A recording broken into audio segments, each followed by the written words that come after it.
Imagine a secret, hidden in plain sight, arriving on American soil inside the most secret and somber of packages, the flag-draped caskets of American soldiers killed in Vietnam.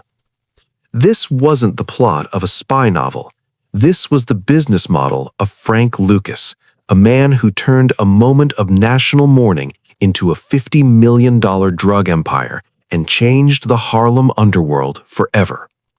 Frank Lucas's story doesn't start in the glittering nightclubs of New York, but in the brutal, segregated poverty of LaGrange, North Carolina, where he was born in 1930.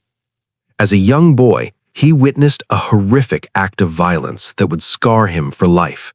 His 12-year-old cousin was murdered by the Ku Klux Klan for the simple, innocent act of looking at a white woman. This event was the fuse that lit a lifetime of rebellion.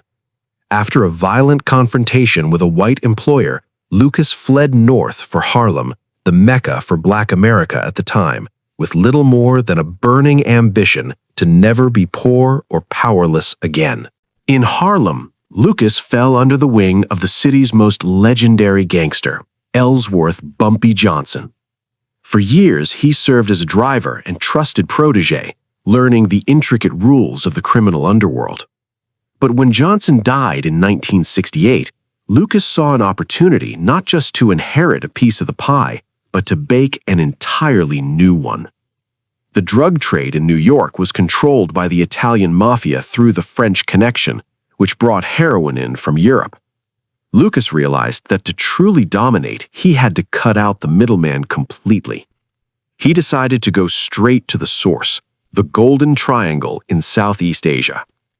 Traveling to Bangkok, Lucas connected with a fellow North Carolinian, Leslie Ike Atkinson, a U.S. Army sergeant. Atkinson was perfectly positioned, with access to the military transport system and connections to local opium warlords. Together, they devised a scheme so audacious it seemed impossible. Lucas brought a carpenter from North Carolina to Bangkok and had him construct replica U.S. military caskets. These weren't ordinary coffins. They were built with a false bottom, a secret compartment designed to hold a fortune in pure heroin. "Who the hell is going to look in a dead soldier's coffin?" Lucas later laughed. The plan was simple in its horror and genius. The heroin was smuggled back to the United States not in the bellies of planes, but inside the very aircraft carrying America's fallen heroes home. This direct pipeline allowed Lucas to sell a product that was a game changer. While other dealers sold heroin that was cut and diluted many times over, Lucas's brand, which he called Blue Magic, was nearly 98 to 100% pure. It was stronger, more addictive, and better than anything else on the street. He sold it at a fair price, but with a volume that was unprecedented, reportedly grossing as much as $1 million a day on New York's 116th Street. To protect his operation, Lucas did something revolutionary. He trusted only his family. He brought his brothers and cousins from North Carolina to run his distribution networks. He believed these country boys were less likely to be corrupted by the city's temptations or to steal from him. It was a tight-knit, old-fashioned family business, dealing in a modern, high-stakes product. With his immense wealth, Lucas bought a sprawling 7,000-acre cattle ranch in North Carolina, complete with a prize-winning bull worth over $125,000. He owned office buildings in Detroit, apartments in Miami, and a luxurious home in Teaneck, New Jersey. He wore $125,000 chinchilla coats and matching hats, gifts from his wife, Juliana, a former beauty queen from Puerto Rico. Yet, he often dressed in inexpensive suits to avoid attention, a man caught between the desire for flash and the necessity of discretion. But all empires fall. In January 1975, a joint task force of DEA agents and NYPD detectives who had been tracking his operation for years stormed his New Jersey home. They didn't find just evidence. They found over $584,000 in cash hidden in his house, a fraction of his actual wealth. Facing a 70-year prison sentence, Lucas made a choice that shocked the underworld. He broke the criminal code of silence. He became a federal informant, testifying against his partners and associates in exchange for his freedom.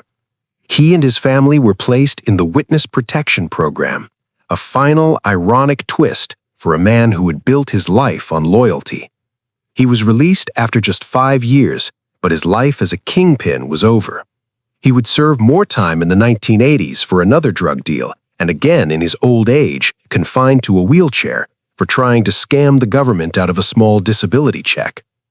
The story of Frank Lucas is now cemented in pop culture by the film American Gangster, starring Denzel Washington. But the real story is far more complex. While the movie captured his brilliance, it also mythologized him. The real Frank Lucas was not just a charismatic hero, he was a man whose blue magic flooded the streets and led to countless addictions and deaths. He himself later expressed deep regret, telling the Associated Press, "I did some terrible things. I'm awfully sorry that I did them. I really am."